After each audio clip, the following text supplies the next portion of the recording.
तो welcome to all of you on my fourth lecture. Okay, so इसमें हम क्या पढ़ेंगे। इसमें हम रिमेनिंग पार्ट जो इसके मतलब आपका मैंने 3 लेक्चर ऑलरेडी अपलोड कर दिए हैं। ठीक है, ये आपका फोर्थ लेक्चर है। ठीक है, जिसमें रिमेनिंग पार्ट आप फर्स्ट पेपर है। ठीक है, तो हम स्टार्ट करते हैं यहाँ से। ठीक है, माइक्रोबायोलॉजी। ठीक है, तो माइक्रोबायोलॉजी जैसे आपको पता है इसमें किसकी स्टडी करेंगे, माइक्रो ऑर्गेनिज्म की। ठीक है, बट माइक्रो ऑर्गेनिज्म की स्टडी तो करोगे, लेकिन उसके स्टडी में क्या क्या करोगे आप। प्रोपोगेशन, कोई भी माइक्रो ऑर्गेनिज्म कैसे इस प्रोपोगेट हो रहा है, ठीक है, कैसे उसको हम आइसोलेट कर रहे हैं, कैसे उसका आइडेंटिफिकेशन कर रहे हैं, और कैसे उसकी हम बायोलॉजी स्टडी कर रहे हैं, बायोलॉजिकल स्टडी। ठीक है, तो ये सारी स्टडी किसके अंदर कर रहे हैं, माइक्रो बायोलॉजी। ओके, तो it is the study of micro organism. ठीक है, फिर हम आते हैं स्टेनिंग टेक्निक्स ऑफ माइक्रोब्स। ठीक है, तो स्टेनिंग टेक्निक्स आर इम्पोर्टेंस, किसके लिए इम्पोर्टेंस है, for identification of micro organism. किसी भी माइक्रो ऑर्गेनिज्म की स्टडी, ठीक है, किससे करेंगे, स्टेनिंग टेक्निक्स के जरिए हम करेंगे। ठीक है, after isolation of positive micro organism, यहाँ पे पॉजिटिव वर्ड यूज हुआ है, मतलब disease causing organism is called positive. ठीक है, इसमें टेंडेंसी क्या होती है, किसी भी डिसीज को काज करने की। ठीक है, पॉजिटिव माइक्रो ऑर्गेनिज्म। ठीक है, staining them properly does morphological study. ठीक है, सबसे पहले उसको हम आइसोलेट करते हैं किसी भी माइक्रो ऑर्गेनिज्म को, फिर उसका हम स्टेनिंग देम, ठीक है, स्टेन करते हैं और प्रॉपर तरीके से उसका मार्फोलॉजिकल स्टडी करते हैं। ठीक है, प्रिपरेशन ऑफ स्मीयर। ठीक है, इसमें इस स्टेनिंग टेक्निक्स का जो फर्स्ट आपका स्टेप है वो क्या है, प्रिपरेशन ऑफ स्मीयर। ठीक है, it is the first step of staining procedure. ठीक है, तो ये यहाँ से क्वेश्चन बन सकता है, which is the first step, means prepare of smear is the first step of staining techniques. ठीक है, तो ए loop for a liquid culture. Liquid culture मतलब कल्चर एक जो वर्ड आया है वो थोड़ा कॉम्प्लेक्स टाइप का है, और इस कल्चर में हम बैक्टीरियल कॉलोनी को या किसी अदर माइक्रो ऑर्गेनिज्म को ग्रो करते हैं। ठीक है, तो फॉर ग्रोइंग उसमें क्या है, बहुत सारे आपको मीडियम प्रोवाइड करने होते हैं कि जैसे बैक्टीरिया, कोई भी बैक्टीरिया की कॉलोनी आप प्रिपेयर कर रहे हो तो सुटेबल कंडीशन उस बैक्टीरिया को देते हैं जिससे क्या है वो ग्रो कर जाए। ठीक है, या ठीक है, तो इसको हम लिक्विड कल्चर या बोल देते हैं, और फ्लूइड स्पेसिमेन बोल या तो बोल सकते हो। ठीक है, are a section of bacterial colony is taken and spread in the thin film over the required area on a slide. ठीक है, तो उस पर्टिकुलर लिक्विड कल्चर को हम कहाँ स्प्रेड करेंगे, एक स्लाइड पे लेंगे। ठीक है, और उसको इक्वल फॉर्म में डिस्ट्रीब्यूट करेंगे उस स्लाइड पे। ठीक है, उस स्लाइड पे इस पे। ठीक है, सपोज दैट यहाँ पे मैंने ड्रॉप एक ले लिया, कॉलोनी ले ली, बैक्टीरियल कॉलोनी, तो ये लिक्विड को हम स्प्लिट करेंगे और इसको कोशिश करेंगे कि ये बराबर बराबर इस पे स्प्लिट हो जाए। ठीक, इस तरह से। आफ्टर दैट हम नीचे से क्या करेंगे, उसको फ्लेम 2 और 3 टाइम्स, ज्यादा नहीं, कंटिन्यूअसली नहीं देना है, एक टाइम पीरियड के बाद देना है। जैसे हमने 5 सेकेंड दिया। ठीक है, तो इस तरह से हमको क्या करना है, सारा जो आपका कल्चर है, कल्चर मतलब माइक्रो ऑर्गेनिज्म प्लस लिक्विड, सारा लिक्विड हमें ड्राई करना है। फिर आपका बचेगा क्या, माइक्रो ऑर्गेनिज्म। ठीक है, तो उसको हम बहुत सारी स्टडीज हैं, मतलब आप थ्रू माइक्रोस्कोप से स्टडी उसकी मतलब पर्टिकुलर माइक्रो ऑर्गेनिज्म की स्टडी कर सकते हो। ठीक है, मार्फोलॉजिकल स्टडी कर सकते हो। ठीक है, तो ये होता है मतलब स्टेनिंग टेक्निक्स। ठीक है, इसमें is then heated fix by moving the slide on the flame are 2-3 times, वही जो मैंने डिस्कस किया। Various techniques of stainings are, तो बहुत सारी टेक्निक्स है जिनमें जिसमें सिंपल स्टेनिंग आपका आ गया, ग्राम स्टेनिंग आ गया, एसिड फास्ट स्टेनिंग आ गया, इंडोस्पोर स्टेनिंग आ गया, फिर वालेटिन ग्रेन्यूल स्टेनिंग आ गया, कैप्सूल स्टेनिंग आ गया। ठीक है, तो ये सारी मतलब टेक्निक्स हैं, स्टेनिंग टेक्निक्स इसको बोलते हैं।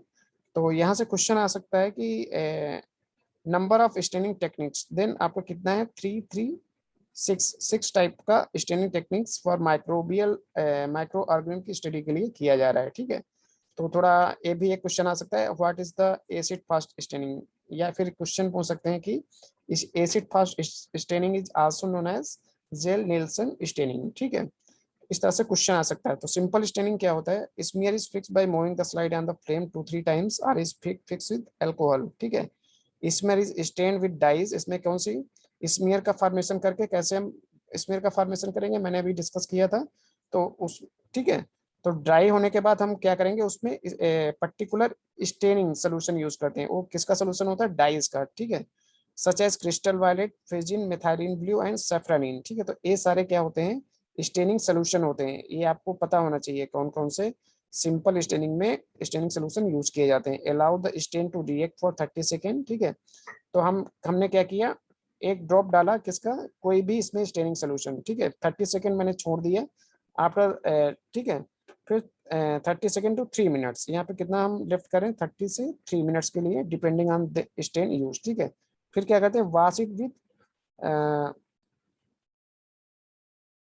1 मिनट। हाँ, वॉश कैसे वॉश करेंगे इसको, उस स्टेनिंग जितना भी एब्जॉर्ब करना होगा माइक्रो ऑर्गेनिज्म को, उतना वो एब्जॉर्ब कर लेगा, ठीक है। फिर उसको wash it with gentle steam of cool water, ठीक है। फिर क्या करेंगे, उसको थोड़ा वॉश करेंगे gentle stream of cool cool water से, ठीक है। फिर ड्राई करेंगे उसको एंड एग्जामाइन अंदर oil immersion lens of compound microscope, ठीक है। तो कौन सा इसमें लेंस यूज हो रहा है, ऑयल इमर्शन लेंस किसमें यूज हो रहा है, सिंपल स्टेनिंग में। एक क्वेश्चन आ सकता है यहाँ पे, ठीक है। तो ये उसका प्रोसेस हो गया कैसे आप सिंपल स्टेनिंग करोगे, ठीक है। देन ग्राम स्टेनिंग मेथड्स, ठीक है। ग्राम स्टेनिंग मेथड्स में क्या है, by this method morphological details of bacteria can be made, ठीक है। किसकी स्टडी कर रहे हैं, बैक्टीरियल सेल की स्टडी कर रहे हैं, ठीक है। ठीक है, तो इसके जरिए क्या है, बैक्टीरिया आपके विजिबल होंगे, किस पे विजिबल, उस स्लाइड के जरिए आपको विजिबल होंगे जब आप कहाँ देखोगे, माइक्रोस्कोप में देखोगे, ठीक है। Visible and micro organism can be group as gram positive and gram negative. Two types के आपके बैक्टीरिया होते हैं, one is gram positive and gram negative. The procedure of staining is as follows. सबसे पहले इस स्टेनिंग कैसे तैयार करोगे, मतलब इन gram positive and gram negative bacteria की सबसे पहले स्टेप है, a thin film of bacteria is fix on a slide using nichrome wire. तो नाइक्रोम वायर, यहाँ पे थोड़ा ध्यान रखने वाली बात है, कौन सा वायर यूज हो रहा है, नाइक्रोम वायर, ठीक है। तो यहाँ पे सबसे पहले क्या करेंगे, दिन film of bacterial is fixed, कहाँ पे फिक्स कर रहे हो, स्लाइड पे, ठीक है। सेकेंड स्मेयर, इस सेकेंड स्टेप क्या है, स्मीयर फॉर्मेशन, ठीक है। तो smear is heat fix by moving the slide on the frame 2-3 times and it is fix with alcohol, ठीक है। थर्ड पॉइंट है, cover the smear with methyl violet stain, ठीक है।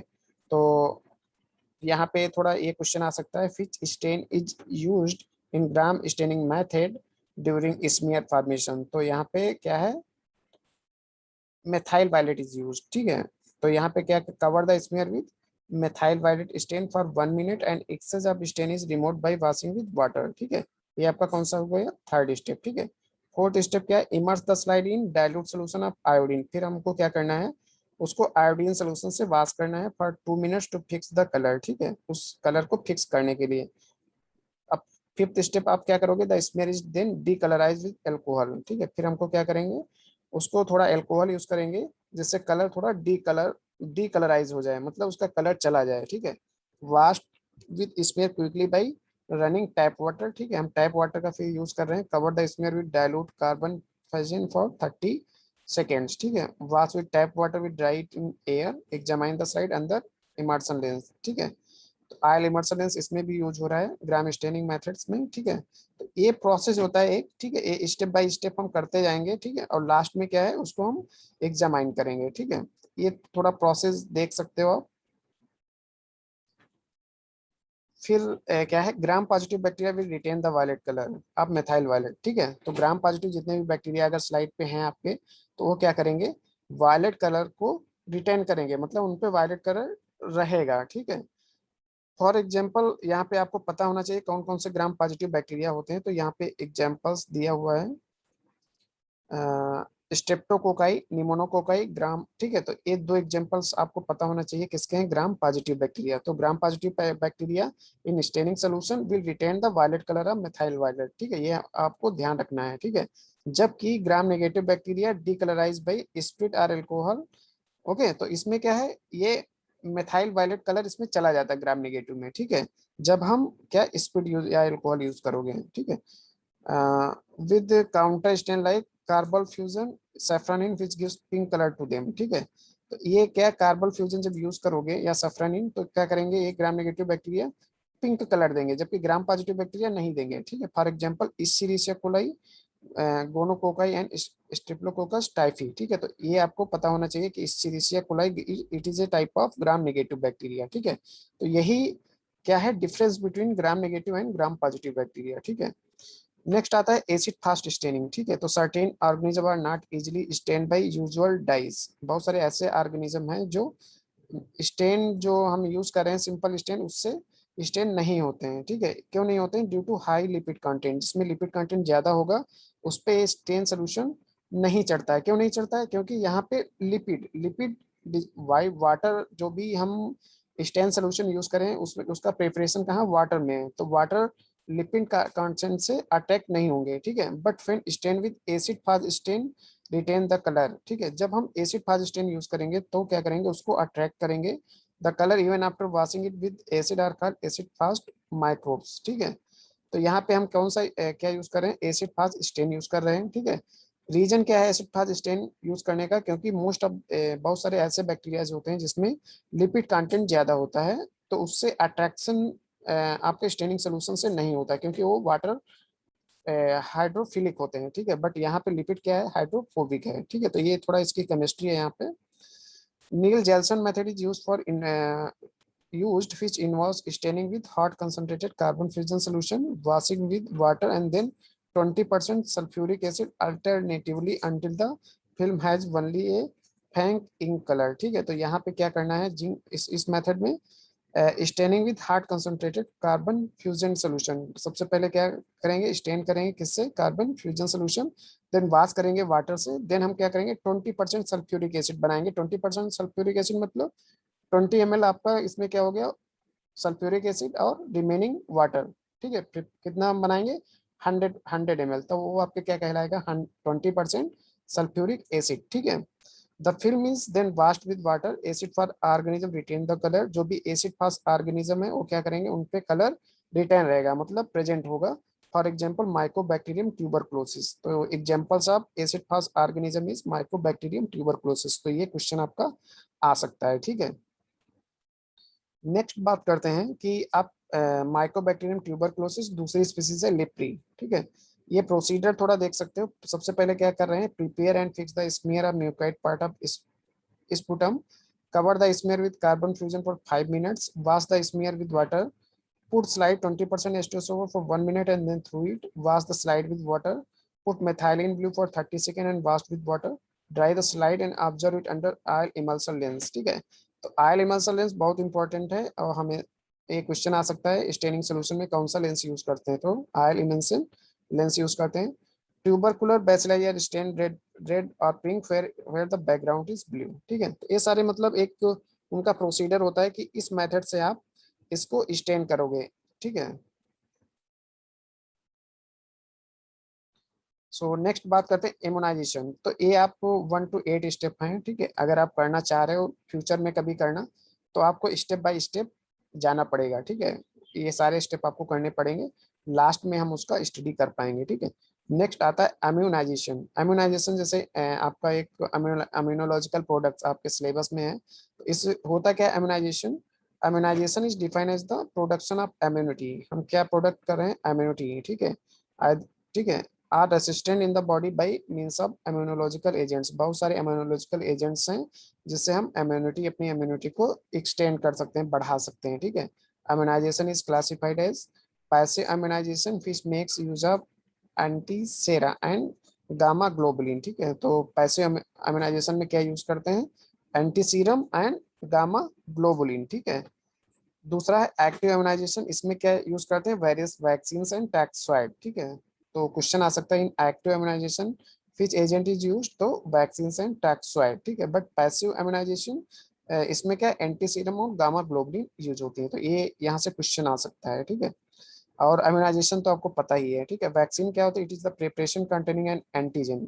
वैक्सीन क्या होती हैं, ये एंटीजन एंटीजन ही वैक्सीन में प्रेजेंट होता है, फिर stimulate the production of specific antibodies, ठीक है। ये क्या मतलब स्टिमुलेट करती हैं कि क्या प्रोडक्शन के लिए, स्पेसिफिक एंटीबॉडी, ठीक है। Vaccine are can stimulate the production of specific antibody. Vaccine can be classified as live vaccine and killed vaccine, ठीक है। Live vaccine and killed vaccine क्या होती हैं, इसको डिस्कस करना है, ठीक है। तो आपको थोड़ा बहुत वैक्सीन के बारे में पता होना चाहिए, ठीक है। तो वैक्सीन 4 टाइप्स की हैं, live vaccine, killed vaccine, toxoids and mix vaccine, ठीक है। तो थोड़ा सही से पढ़ना, क्योंकि आपका शायद दूसरे से दूसरे शायद पेपर में भी ये है, तो ये कवर हो जाएगा। तो लिव वैक्सीन क्या होती हैं? Are prepare from live attenuated organism. Attenuated मतलब हाफ किल्ड बैक्टीरिया, जो हाफ किल्ड माइक्रो ऑर्गेनिज्म जो भी यूज हो रहे हैं उस वैक्सीन में, ठीक है। Examples of live vaccine are BCG, small pox, oral polios, except polios and other is administered in a single dose, ठीक है। तो ये सारे आपको किसके एग्जांपल्स हैं? लिव वैक्सीन से। किल्ड वैक्सीन के कौन से एग्जांपल है? They contain organism which are killed by heat और केमिकल्स। आइदर उनको हीट द्वारा किल किया जा रहा है या केमिकल्स के द्वारा हीट किल किया जा रहा है, ठीक है। Examples are vaccine used for the prevention of cholera, typhoid, rabies, influenza, ठीक है। तो इनमें क्या है? किल्ड वैक्सीन यूज कर, killed vaccine use, it is example of, you can say, killed vaccine, ठीक है। The killed vaccines are administered in larger doses since they are weak compared to live vaccine, ठीक है। तो potential कौन सी होती है सबसे ज्यादा? Live vaccine as compare to killed vaccine. Amount इसमें किल्ड वैक्सीन में ज्यादा दिया जाता है as compare to live vaccine, ठीक है। टैक्सोइड क्या होता है? They are obtained from detoxicating the exotoxin produced by micro organism, ठीक है। पहले उनको हम डिटॉक्सिफाई करते हैं, ठीक है। किसको? एक्सोटॉक्सिन। कहाँ पे प्रोड्यूस हो रहे हैं? बाई माइक्रो ऑर्गेनिज्म, ठीक है। जैसे टिटेनस टैक्सोइड, ठीक है। तो tetanus toxoid is example of toxoid, ठीक है। तो यहाँ पे थोड़ा इसको देख लेना, ठीक है। मिक्स वैक्सीन क्या होते हैं? This vaccine contain more than one type of immunizing agent, ठीक है। तो ठीक है, तो मिक्स वैक्सीन, जैसा कि मिक्स यहाँ पे लिखा है, तो इसमें more than one type of immunizing agent दिए जाते हैं, जैसे DPT, triple vaccine, diphtheria, pertussis, tetanus, ठीक है, ठीक है। तो 3 डिसीज के लिए दिए जा रहे हैं, इसको बोलते हैं triple vaccine and it is A mix vaccine, ठीक है। The mix vaccine simplify administration, reduce the cost and decrease the number of vaccination, ठीक है। तो यहाँ पे थोड़ा बेनिफिट मिल जाता है कि इसका सिंपल एडमिनिस्ट्रेशन है, मतलब हम सिंपली इसको दे सकते हैं पेशेंट को, कास्ट इसकी कम है क्या, और मल्टीपल मतलब डिसीज में यूज की जा रही है। यहाँ पे 3 डिसीजेज में यूज की जा रही है, इसको ट्रिपल वैक्सीन इसलिए बोलते हैं, ठीक है। डीपीटी या ट्रिपल एंटीजन, क्योंकि आपके वैक्सीन क्या होती है? It is a type of antigen stimulating the antibodies, ठीक है। तो it contain diphtheria toxoid, tetanus toxoid and pertussis vaccine, ठीक है। तो 2 टैक्सोइड यहाँ पे ध्यान रखने वाली बात है, डिप्थीरिया टैक्सोइड, टिटेनिया टैक्सोइड, और अदर इज पर्टिसिस्ट वैक्सीन, ठीक है। तो क्वेश्चन आ सकता है डीपीटी कंटेन, तो diphtheria टैक्सोइड, tetanus toxoid and pertussis vaccine, ठीक है। also it contain ammonium phosphate as a mineral carrier and thiomersal as a preservative, ठीक है। thiomersal as a preservative, तो इसमें एक और 3 चीजें ये हो गई। चौथी कौन सी? Aluminium phosphate and thiomersal as a preservatives, ठीक है। DPT produce immunisation against 3 disease, diphtheria, pertussis and tetanus, ठीक है। तो हम पार्टिसिस के क्या बोलते हैं? हुपिंग कफ, ठीक है। DPT is given in children the 6th 10th and 14th weeks for immunisation, ठीक है। Again a booster dose is given 1.5 years, at 5 years dt is given. Diphtheria and tetanus is given. A mild to moderate reaction may be produced in children occasionally and is due to pertussis component. तो इसमें कुछ नहीं आपको देखना है, इसमें आपको cover क्या करना है, थोड़ा ए पॉइंट्स इंपॉर्टेंट है कि डीपीटी कंटेनिंग, तो क्या क्या है इसमें? Diphtheria toxoid, tetanus toxoid and pertussis vaccine, ठीक है। क्यों अच्छी होती हैं? क्योंकि ये कम कास्ट, भाई 3 डिसीजेज में यूज हो रही हैं, ठीक है। It is A mixed vaccine, okay. तो इसमें क्या है, सिंपली इसका एडमिनिस्टर कर सकते हैं, मतलब इजीली हम पेशेंट को दे सकते हैं। कास्ट इसकी कम है और decrease the number of vaccination, otherwise आपको अलग अलग डिसीज के लिए अलग अलग वैक्सीन दी जाती, तो इसीलिए ये मिक्स वैक्सीन बेनिफिशियल है, ठीक है। तो इसका ये मतलब इम्पोर्टेंस है, यू कैन से, ठीक है। नेक्स्ट आता है polio vaccine. It is use for immunisation against poliomyelitis. कौन सा वायरस है? पोलियोमाइलिटिस वायरस, ठीक है। It is available as Salk vaccine and Sabin vaccine. 2 types of vaccine is use for polio vaccine, one is Salk and other is Sabin, ठीक है। Salk vaccine is killed vaccine containing all 3 types, ठीक है, of killed polio virus. It is given by subcutaneous or intramuscular injection, 3 or 4 doses, ठीक है। तो यहाँ पे mode of action कैसा है? सबक्यूटेनियस और इंट्रामस्कुलर इंजेक्शन, ठीक है। कौन सी? साल्क वैक्सीन, ठीक है। And it is a killed vaccine, यहाँ पे थोड़ा ध्यान रखना है, क्वेश्चन आ सकता है, Salk vaccine is a type of killed vaccine, ठीक है। नेक्स्ट है Sabin vaccine, is a live oral polio vaccine, ठीक है। तो इसमें ये किस टाइप की है? लिव और, ठीक है, ऑरली दिया जा रहा है, ठीक है। It's prepare from attenuated strain of all three types. Attenuated मतलब हाफ फील्ड स्ट्रेन से तैयार की जा रहा है, and starting from 6 week of child and a total of 3 doses are given, a booster doses is given at 18 months. ठीक है, तो आपको थोड़ा ये देखना है पोलियो वैक्सीन के बारे में। ठीक है,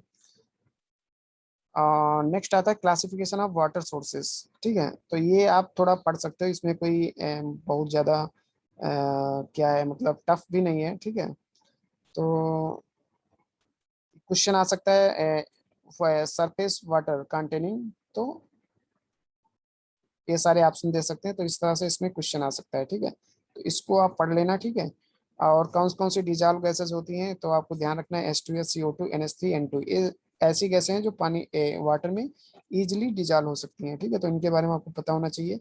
कौन कौन से मिनरल्स पाए जाते हैं, सोडियम, कैल्शियम, मैग्नीशियम पाए जाते हैं। सस्पेंडेड इम्प्योरिटीज क्या हो सकती है, क्ले हो सकती है, सैंड हो सकती है, मड हो सकता है। माइक्रो ऑर्गेनिज्म भी आपके वाटर में हो सकते हैं, एंड ऑर्गेनिक मैटर भी हो सकता है। ठीक है, तो ये थोड़ा आपको देखना है, and sewage containing organic matter and pathogenic agent भी हो सकते हैं। ठीक है, तो ये आप थोड़ा देख सकते हो अपने आप की टाइप्स ऑफ वाटर। ठीक है, यार वाटर रिसोर्सेज कितने टाइप्स के होते हैं। ठीक है, हम यहाँ से थोड़ा ले रहे हैं प्योरिफिकेशन आप कैसे करोगे वाटर का। ठीक है, तो it is a great importance in community medicine. Water में be purified either on a large scale और स्मॉल स्केल, या आप थोड़ा 2-3 लीटर प्योरीफाई कर सकते हो, या फिर बल्क में मतलब टन्स में 1000 लीटर इस तरह से प्योरीफाई कर सकते हो। तो large scale purification of water कैसे करोगे, it involves 5 steps. First is protection, second storage, third है coagulation and sedimentation, filtration and disinfection. तो ये 5 स्टेप्स हैं, आपको पता होना चाहिए, जो कि large scale purification of water में यूज हो रहे हैं। ठीक है, नेक्स्ट है protection. Water source must be protected from human fishes, also from human and animal contact. ठीक है, तो प्रोटेक्ट करते हैं किससे, कि वो इम्प्योरिटी उसमें ना जा पाए। देन स्टोरेज करते हैं, it is done in natural artificial reservoir for 10 to 14 days. अगर आपको क्या करना है प्योरीफाई वाटर करना, तो पहला स्टेप प्रोटेक्ट करेंगे, फिर उस वाटर को स्टोर करेंगे कितने दिनों के लिए, 10 से 14 डेज। ठीक है, एंड कुछ उसमें considerable amount of purification up to 90% occurs due to physical, chemical and biological changes। ठीक है, तो आप स्टोर करेंगे तो उसमें कुछ फिजिकल, केमिकल, बायोलॉजिकल चेंजेस हो गए, तो थोड़ा बहुत वो प्योरीफाई होगा। ठीक है, storage beyond 2 weeks are not recommended, it leads to growth of algae. ठीक है, हम बहुत ज्यादा 14 डेज के बाद क्या चांसेस है उसमें एल्गा के ग्रो होने का। ठीक है, तो हम 14 डेज बाद उसको उससे ज्यादा हम पानी स्टोरेज नहीं करेंगे। नेक्स्ट है कोगुलेशन एंड सेडिमेंटेशन। ठीक है, तो the water from the settling tank is let continuously into the plant, hence the plant मतलब एक मतलब लार्ज साइज का इंस्ट्रूमेंट यूज होता है, उसको हम प्लांट बोलते हैं। Here the water is treated with a chemical coagulant such as alum to remove the turbidity and colour. कौन सा इसमें कोगुलेशन सेडिमेंटेशन में यूज कर रहे हैं, सबसे पहले हम यूज कर रहे हैं एक कोगुलेंट एलम। ठीक है, किस लिए यूज करें, टर्बिडिटी एंड कलर को रिमूव करने के लिए। The amount of alum use 5 to 40 mg पर लीटर। ठीक है, तो यहाँ पे पर लीटर कितना यूज हो रहा है alum, 5 to 40 mg depending upon the amount of turbidity present in the water. ठीक है, ज्यादा टर्बिडिटी है तो हम ज्यादा यूज कर सकते हैं एलम को। The coagulated water is then led to the settlement tank, फिर the precipitate are allowed to settle at the bottom of settlement tank. The flocculated material from the settlement tank is remove from below. ठीक है, तो ये हो गया आपको coagulation and sedimentation. ठीक है, नेक्स्ट आता है फिल्ट्रेशन। फिर हम उसको क्या करेंगे, फिल्टर करेंगे। It removes 98 to 99% bacteria and other impurities. ठीक है, तो फिल्टर करने से क्या होगा, 98 to 99% बैक्टीरिया आपके फिल्टर हो जाएंगे, और अदर इम्प्योरिटीज भी निकल जाएगी। 2 types of filter are use, slow sand filter and rapid sand filter. ठीक है, तो यहाँ पे थोड़ा ध्यान रखना है कौन कौन से फिल्टर हो रहे हैं, slow sand filter and rapid sand filter. ठीक है, डिसइंफेक्शन क्या, इट इन्वॉल्व द क्लोरीनेशन, मतलब क्लोरीन यूज कर रहे हैं किसमें, डिसइंफेक्शन। ठीक है, addition of chlorine to filter water for further purification, it is cheapest and more reliable method of purification. Chlorination is supplement and not a substitute for sand filtration. तो यहाँ पे chlorination, chlorine क्या as a water supplement की तरह behave कर रहा है, जो कि पैथोजेनिक बैक्टीरिया को किल कर रहा है। ऑक्सीडाइज आयरन को ऑक्सीडाइज कर रहा है, मैग्नीज एंड H2O को ऑक्सीडाइज कर रहा है, डिस्ट्रॉय टेस्ट। ठीक है, आकर producing constituents, it controls alga and similar organism, बहुत सारे माइक्रो ऑर्गेनिज्म की ग्रोथ को रोक रहा है, एड्स कार्बोलेशन। ठीक है, ठीक है, तो ये सारे मतलब क्लोरीनेशन के फायदे हैं। तो डिसइंफेक्शन में क्या यूज किया जा रहा है, क्लोरीन। ठीक है, किस लिए यूज कर रहा है, ये सारे चीजें एक्वायर करने के लिए, ठीक है। देन आता है small scale purification of water done by boiling or chemical disinfection or filtration, ठीक है। तो बॉइलिंग यहाँ पे क्या करेगा, बैक्टीरिया स्पोर जो भी उसमें होंगे उसको किल कर देगा, हार्डनेस को रिमूव कर देगा। Taste is alter on boiling, taste आपका चेंज होता है बॉइल करने पे। Boil is satisfactory method for water purification for domestic purpose. तो क्वेश्चन आ सकता है for water purification for domestic purpose is used by is done by boiling, ठीक है। तो केमिकल डिस नेक्स्ट आता है chemical disinfection, it is done with bleaching powder. इसमें क्या है, केमिकल कौन सा यूज करें, ब्लीचिंग पाउडर यूज किया जा रहा है, क्लोरामीन्स यूज किया जा रहा है, क्लोरीन टेबलेट्स यूज किए जा रहे हैं, iodine and potassium permanganate use किया जा रहा है। But chemical disinfectant are not suitable for domestic use, हम डोमेस्टिक यूज के लिए हम नहीं यूज कर पाएंगे उस वाटर को, ठीक है। नेक्स्ट आता है filtration, water can be filter in small scale by filtration. Three types of domestic filter use, Pasteur chamber and filter, और क्या है, Berkefeld filter and Katadyn filter. तो ये आपको थोड़ा ध्यान रखना है कौन से स्मॉल स्केल के लिए यूज हो रहे हैं फिल्टर पेपर। तो ये तीन हो रहे हैं, ठीक है, यहाँ से क्वेश्चन बन सकता है। फिर आता है आपका प्रोटीन्स। प्रोटीन्स तो मैंने आपको एक लेक्चर बनाया था, ठीक है। तो उस आपको उससे कवर करना है। आपको डिसीज देखना है, एक तो क्वासरकोर है और मायरेस्मस है, ठीक है। क्वासरकोर में क्या होता है, it is a protein deficiency disease mostly in the second year of life due to weaning up child from breast to a diet low in protein, ठीक है। तो कैरेक्टरिस्टिक्स आपका असर कोड देखना है और मायरेस्मस के बारे में थोड़ा देखना है, ठीक है। विटामिन मैंने आपको शायद इसको डिस्कस कर चुके हैं विटामिन, ठीक है। और आपका डिफिशियंसी आपको थोड़ा देखना है, जीरोथैल्मिया किससे होता है, ड्राई आइज और डिफिशियंसी ऑफ विटामिन ए, ठीक है। नाइट ब्लाइंडनेस किससे होता है, विटामिन ए से, ठीक है। इसको हम बोलते हैं निक्टोलोपिया, ठीक है। विटामिन बी 1 डिफिशियंसी आपको कवर करना है, बेरी बेरी किससे होता है, विटामिन बी 1 की डिफिशियंसी से। विटामिन बी 2 डिफिशियंसी से क्या होता है, चिलोसिस होता है। और नियसिन किससे होता है, niacin deficiency causes the pellagra, ठीक है। Niacin is the vitamin and it is deficiencies की क्या काज करती है, पेलाग्रा, ठीक है। आपको इसके बारे में थोड़ा डिस्कस पढ़ना है, ठीक है। हम सारा इस समय नहीं कवर कर पा रहे हैं, ठीक है, क्योंकि आपके पास भी टाइम कम है। विटामिन बी 3 इसको क्या बोलते हैं, पैंटोथेनिक एसिड, ठीक है। और इससे डिसीजेस क्या हो जाती हैं, विटामिन बी 3 से क्या होता है आपका बर्निंग फिट सिंड्रोम, ठीक है। फिर आता है विटामिन बी 12 डिफिशियंसी से क्या, पर्नीसियस एनीमिया, ठीक है। नेक्स्ट नेक्स्ट आता है आपका मेगेलोब्लास्टिक एनीमिया, ठीक है, विटामिन बी 12 की डिफिशियंसी से, ठीक है। इसका हम कैसे प्रिवेंशन ट्रीटमेंट करेंगे। फिर हम विटामिन डी के बारे में थोड़ा आपको टाइप्स देखना है कि D1 D2 and D3 types का होता है, ठीक है। सोर्स क्या है विटामिन डी के, और थोड़ा विटामिन ई के और के बारे में देखना है, ठीक है। तो एक लेक्चर हम छोड़ रहे हैं, इसको हम अपलोड करते हैं अभी, ठीक है। तो ये आपका कौन सा लेक्चर, फोर्थ हो गया, ठीक है। तो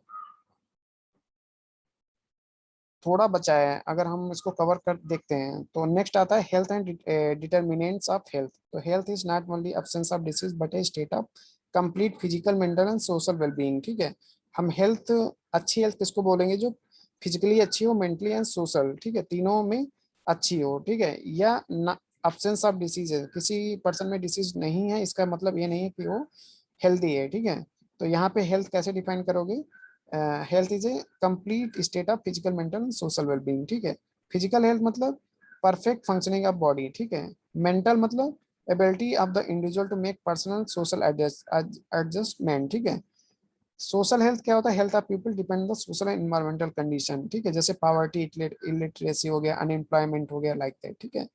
डिटर्मिनेंट्स ऑफ हेल्थ कैसे डिटरमाइन करोगे, they are many factor which may be internal within the individual और एक्सटर्नल इन द इन्वायरमेंट और society this govern the health of individual. Important determinants of health are heredity, environment and life style, ठीक है। तो इसके जरिए आप किसी की हेल्थ को डिटरमाइन कर सकते हो कि उसका पेरेंटल बैकग्राउंड क्या है, किस इन्वायरमेंट में रह रहा है, उसकी लाइफ स्टाइल कैसी है, सोशियो इकोनॉमिक कंडीशन उसकी कैसी है, हेल्थ एंड फैमिली वेलफेयर कैसा है, other factors such as food, education, industry and policies that raise the standard of living, agriculture, social welfare and rural development. तो ये सारे फैक्टर किसी की हेल्थ को डिटरमाइन कर सकते हैं, ठीक है। हेरिडिटी क्या होता है आपको पता ही है, इन्वायरमेंटल क्या होता है ये भी आपको पता है, लाइफ स्टाइल भी आपको पता है, सोशियो इकोनॉमिक कंडीशन भी आपको पता है, health and family welfare services ये भी आपको पता है, ठीक है। सारे फैक्टर आपकी हेल्थ को प्रोवाइड करते हैं, अगर ये सारे फैक्टर आप में हैं अच्छे, देन हेल्थ अच्छी मानी जाएगी आपकी, ठीक है। नेक्स्ट आता है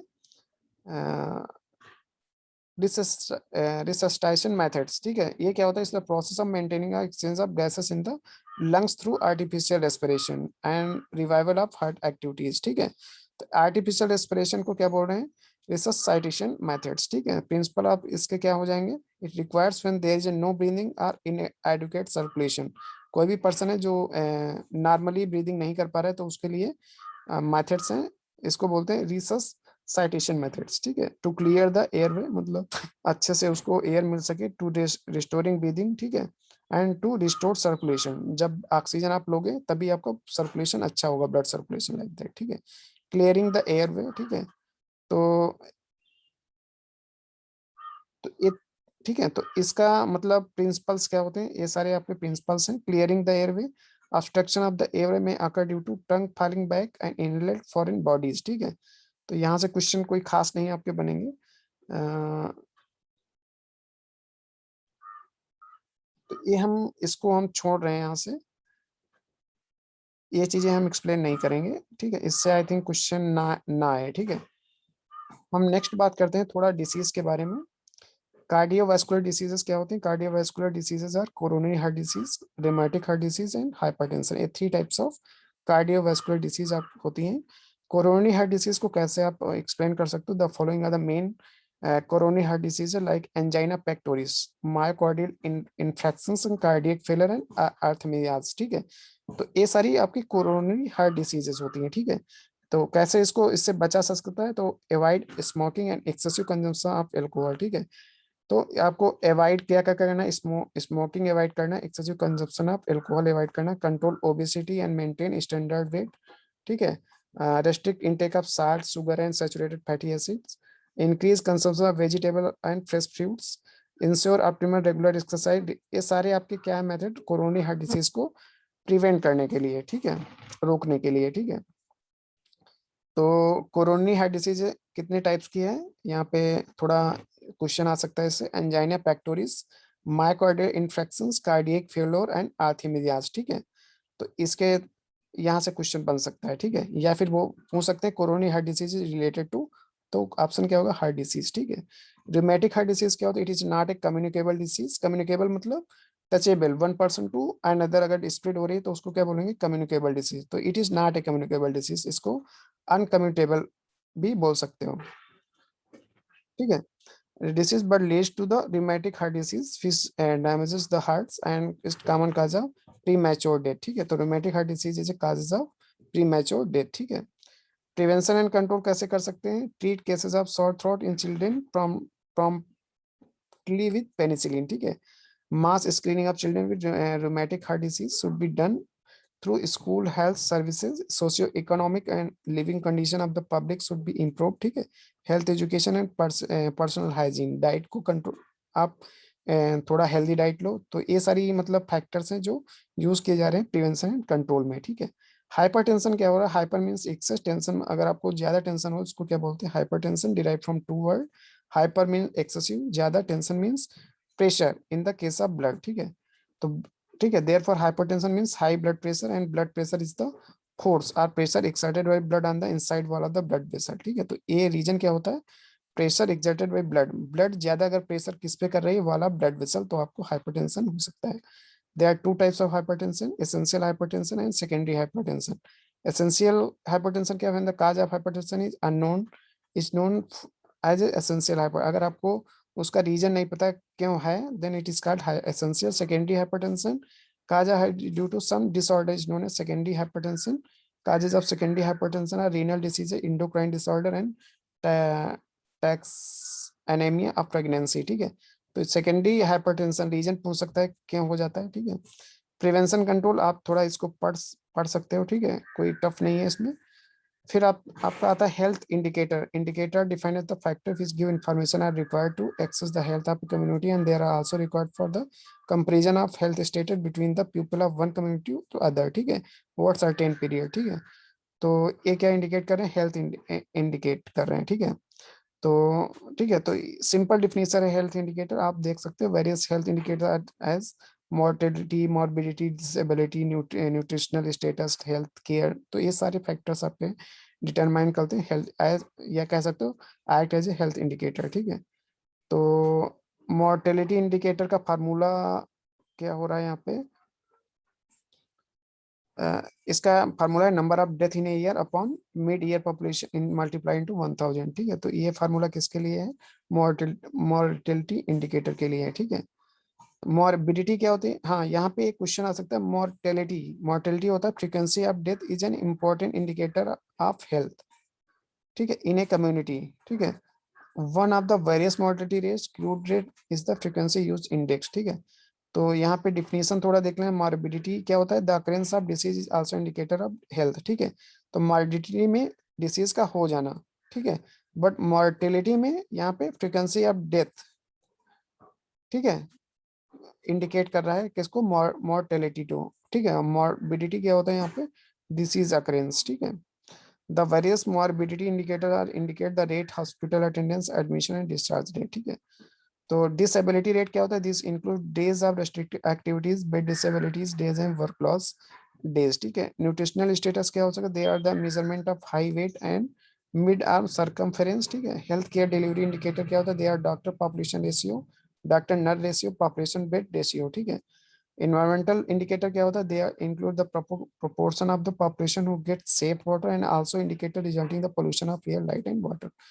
social and mental health indicator क्या होता है, सुसाइड्स और homicides, smoking, alcoholism and drug abuse, एक इसमें आते हैं आपके social and mental health indicator में। ठीक है, अब क्या आता है, role of pharmacist in health education and community development. ठीक है, कि फार्मासिस्ट का क्या रोल है in health education and community development में। ठीक है, तो ये भी आप कवर कर सकते हो, कोई मतलब टफ नहीं है। ठीक है, एक पैराग्राफ टाइप का है, आप इसको देख सकते हो कि फार्मासिस्ट का क्या रोल है किसमें, हेल्थ एजुकेशन में और कम्युनिटी डेवलपमेंट में। ठीक है, तो जितना मैंने ऊपर डिस्कस किया वो सारा फार्मासिस्ट को पता होना चाहिए, और ठीक है, तब उसको हेल्थ एजुकेशन और कम्युनिटी डेवलपमेंट में हेल्प वो कर सकता है, सोसाइटी में हेल्प कर सकता है। ठीक है, तो ये सारी चीजें जो मैंने डिस्कस किया सारे लेक्चर्स में, ये एक फार्मासिस्ट की जिम्मेदारी बनती है कि उसको इतना नॉलेज होना चाहिए, तब वो कहाँ काम कर पाएगा, हेल्थ एजुकेशन में काम कर पाएगा और कम्युनिटी डेवलपमेंट में काम कर पाएगा। ठीक है, तो ये अपने आप से पढ़ना है। ठीक है,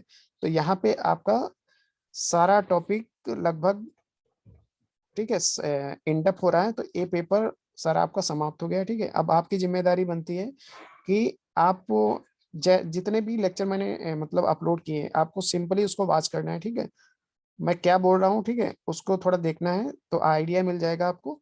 और क्वेश्चंस मतलब थोड़ा एमसीक्यूज ऑनलाइन ऑनलाइन में सेंड करता हूँ 5-6 वीडियोस, तो उस टाइप से क्वेश्चंस आएंगे। ठीक है, तो आप जितना ज्यादा कर सकते हो करो। ठीक है, अपनी तरफ से आपको 100% देना है।